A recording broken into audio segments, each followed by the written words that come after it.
حي على الفلاح. بسم الله والحمد لله والصلاة والسلام على عبد الله ورسوله محمد وعلى آله وأصحابه أجمعين. My beloved brothers and dearest sisters, if you look at the teachings of Islam, every time there is something Allah has instructed you to do, He asks you to do it more than just once. Besides the Hajj, wherein He says, وَلِلَّهِ عَلَى النَّاسِ حِجُّ الْبَيْتِ مَنِ اسْتَطَاعَ إِلَيْهِ سَبِيلًا. Indeed, Allah has made it incumbent upon the people to fulfill the Hajj, whosoever is able and capable to do it. And the explanation of it teaches us that the compulsion is only once in a lifetime. If you want to do it more than that and you are able and permitted, then it's okay. But the compulsory nature of it would only be once for those who can manage. However, if you look at prayer 5 times a day, every single day, you need a lot of discipline to fulfill that. So there must be a reason why Allah wants us to be disciplined and fulfill it every day. Similarly, when Allah created the night and the day, He made it rotate. يُكَوِّرُ اللَّيْلَ عَلَى النَّهَارِ وَيُكَوِّرُ النَّهَارَ عَلَى اللَّيْلِ. Allah causes the night to go into the day and the day to go into the night. When the night is long, the day becomes short. And when the day is long, the night becomes short, and so on. These are part of the creatures of Allah moving and rotating in a way that will help us as humankind to be disciplined. There is a night that will come this evening.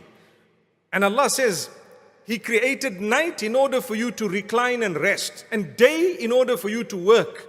So during the daylight you can see more clearly, you are more well equipped to actually work hard, and at night the bulk of us are resting, besides those who have a night shift, or those who are guards sometimes, or those who are perhaps taking care of something important at the time. The Prophet ﷺ says, if you don't have something important to do, go to bed, recline, it's better for you. Medicine will tell you that the sleep of the first few hours of the night is far more enriching than the sleep later on. And this is why we do believe in the notion early to bed, early to rise, etc., etc., etc. It makes you healthy. I don't know about wealthy, but I do know wise.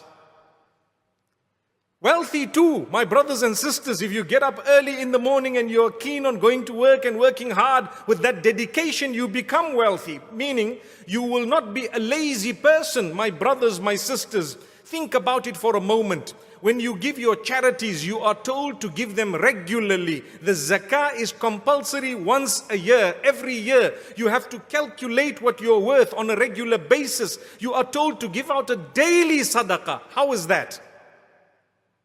This is something Allah wants from you, discipline. Allah wants you to do it every day. You get up in the morning, you make sure you are up. Because if you're not, then it's only you to blame. Do you know that man's body is created in a way that it becomes used to certain things that it has made itself used to? Subhanallah. It might sound strange, but that's exactly how it is. If you got yourself used to something, chances are you're not going to be able to quit it in a long time. You will need power. You will need conviction. You will need to be really strong to get rid of something that you want to get rid of, that you got yourself used to. People say, if he's clocked 40 and he still has the bad habit, chances are he's not going to give it up. I want to tell you that that's not true. If you have the willpower, you can give it up now. If you have the strength, you can give it up now. No matter what the bad habit is, you can give it up. You need the willpower, you need the help of Allah, you need to replace it with something that is going to occupy you in a better way. Fulfilling. Those who are alcoholics, for example, you can cut it now.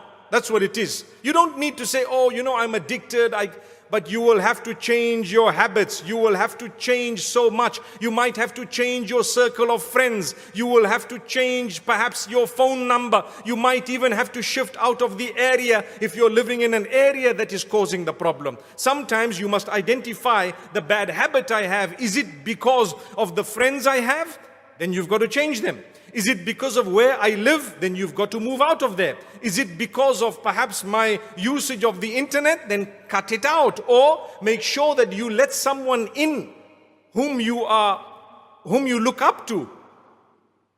You let them in to what? To your usage of the net. They can go in at any time and tell you, my brother, my sister, don't do this. Similarly, when we talk of company, do you know that sometimes your bad habits are there because those around you cheer you on? No, we can do it. No, let's just go. It's just fun. We'll just sit around. Don't worry, you can come and sit. We'll do all the shisharing and whatever else it ising. And you know what? You can just sit around, subhanallah. But if you take a careful look, my brothers, my sisters, it starts off with sitting around. And you tell yourself and your parents and whoever else that, you know what, I'm just sitting around and relaxing. But you don't realize, subhanallah, it's the beginning. When shaytan wants to trap you, he has to use the similar concept that you use when you want to trap a rat. What do? You put cheese. Is cheese a good thing or a bad thing? It's a good thing, mashallah. And the innocent rat is coming close to the cheese. Isn't the rat innocent? Subhanallah. You might say, no man, it's been nibbling at my ceiling all these years. MashaAllah. But to be honest, then when it comes to bite, it has to bite a little bit more. It's not yet trapped. Then when it gets greedy and takes a bigger chunk and suddenly boom, it's gone. What happens? Trapped and out. That's what shaitan does to us. You go the first time with your friends, you've gone to the club or you've gone to the pub or you've gone to the casino or you've gone to whatever else it might be in a bad way, wasting time and so on. And they tell you, don't worry, you don't have to. You can remain in your hijab or you can remain in whatever and you don't have to. You just come and sit around. That's it. We know that you are a little bit different and we know you're strict and mashallah, we admire you. Wow. We admire you. Now that you're admired, you're gone in. And what do? You sit and you take it. Do you know that a passive smoker is worse than the active one? Do you know that a person who's just lounging around sometimes is affected even more than those who are engaging in the crime itself? Subhanallah. And then what happens? The next time you go, by the time you enter a third time, it's a puff. Same concept as the cheese. Small little nibble. And then the puff starts feeling, oh, that wasn't too bad. Something tells you in you that it's okay, let me try a little bit more. It might give me a kick. Brothers and sisters, it will give you a boot. That's what it will do. You'll be booted out of your family, your marriage and everything else, your job and so much more. So forget about getting kicked. You'll be booted. La hawla wa la quwwata illa billah. It's important for us to be strong. Nip it in the bud. Don't go. And that's it. Change your friends. They're encouraging you in the wrong way. You need to make sure you have friends who take you to the masjid. We have COVID and alhamdulillah, restrictions have been lifted to a great degree.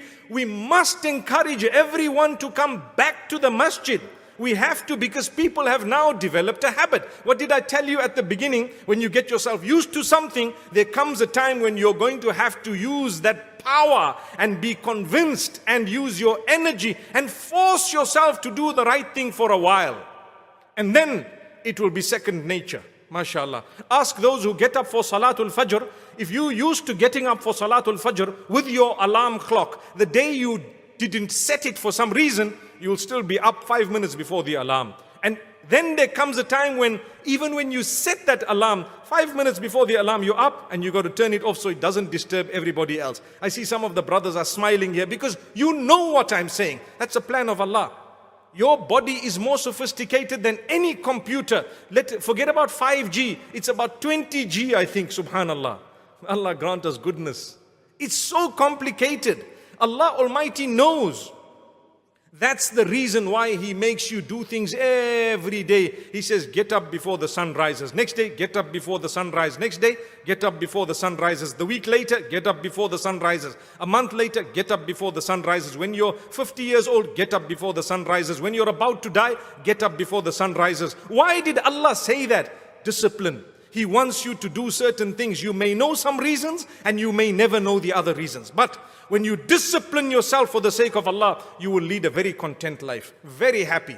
You will be the happiest person, yet you've never touched a drug, yet you don't smoke or drink, yet you don't have bad habits, but you are a happy, content person. Do you know why? You are focused on the right things in life. I'm focused on a job, day in, day out. I will do that and I will enjoy it. And I will make sure when I get my money, the salary, I don't just blow it, but I plan, I budget. And I make sure that first I pay my rental, then I pay for the food and drink and so on, and my family members, and then I save a little bit if I can, and alhamdulillah.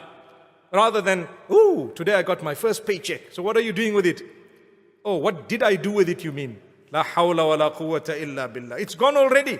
You haven't even told me about it and it's out. That is bad. You might have started that way, but don't let it be a habit. A habit is something you got yourself into. I promise you, don't blame someone else for your bad habits. They are yours. You will have to work on your bad habits. No one else is going to be able to eradicate it, but they will either prod you towards it or away from it. May Allah give us good friends so that we are prodded away from our bad habits. Work hard. Replace it with something else. Occupy your time by coming to the masjid, by learning some lessons, be it online or elsewhere. When you waste your time, do you know a lot of us spend so much time nowadays on social media simply because of the coronavirus that made us stay indoors. Now you've got your phone and you're just scrolling and scrolling and scrolling. It becomes a disease. It's a disease. You keep scrolling because there's so much on there. Remember, there are billions of people on earth. If half of them are online or half of them have posted online on the social media, you're going to be occupied for a lifetime watching. Then what happens? You sleep late every day, and every day you say to yourself, I'm going to sleep early. Tomorrow doesn't come. When you're in your grave, you can sleep forever. Subhanallah. Every night, if you're a person who says, I'm going to sleep early, and the next day you're saying the same thing, you have a problem. You have an addiction to something. It is wrong. You must be disciplined. Turn off that phone at 8 o'clock, 9 o'clock, no matter what the world says. It's okay. Switch it off. And you can turn it on at 8 in the morning or 7. Are you prepared to do that? I see people giving me the looks. Just as well you're wearing masks. Otherwise you might even give me your tongues. May Allah forgive us. But it's a fact. We scroll every night, and then we want to get up early morning for Fajr, and suddenly you're running and rushing. You've either missed your Fajr or you're very late for it, or you couldn't be bothered. La hawla wa la quwwata illa billah. Discipline. Get rid of your bad habits. Your life is very, very short. You might live for a few days, a few more days only. You can count those days, 300 days, 500 days, 1,000 days, 5,000 days, not more than that. And in these little days I've got on earth, few days that I've got here in this world, I must waste them in this type of thing with bad habits. I'm going to go back to meet with Allah. What did I do? Occupy your weekends with something good. Join a club of people who are going to meet the poor, the widows, the orphans, perhaps the homeless, those who are going to feed others, look after the sick, those who are going to reach out, community affairs, clean up perhaps, whatever else it may be. Join them to do something constructive and see how you feel. When you have a whole lot of friends who think similar, you will really enjoy yourself, especially when you're doing good things. So be careful who you mix with. From a young age, we have bad friends. Those who are only interested in partying all day, every day. What is that? Do you really think that is discipline? Do you really think that that's what Allah requires of us? Do you really think that partying and drinking yourself drunk is actually going to bring you goodness and happiness and success in this world and the next? Not at all. If anything, go and study the people who are partying in that way. They're all somehow unhappy. And I'm just wording it respectfully. They all have a problem. That's not the way to success. Discipline yourself for the sake of Allah and watch your doors opening. Replace something bad with the recitation of the Quran, with the dhikr of Allah. Repeat the names of Allah. Repeat some of the words taught by the Prophet ﷺ of praise of Allah, of praise of the Messenger ﷺ. Send blessings and salutations upon him. and see what it does to you. Sit down, think about it, say, oh Allah, I'm going to read this Quran for 10 minutes, then I'm going to engage in salawat for another 10 minutes, and I'm going to do this for another 10 minutes, and then I'm going to make dua for another 10 minutes, and that's how I'm going to spend my day. What's wrong with that? That is actually spending it in the right direction. But if you don't set yourself a timetable, and you're not disciplined, and you don't have a routine, how do you expect to pass in life or succeed in life? Thank you so much for listening to this short message. I pray that it has increased you in a little bit of motivation and hope, and the same applies to all of us. Jazakumullah khair. Assalamu alaikum wa rahmatullahi wa barakatuh.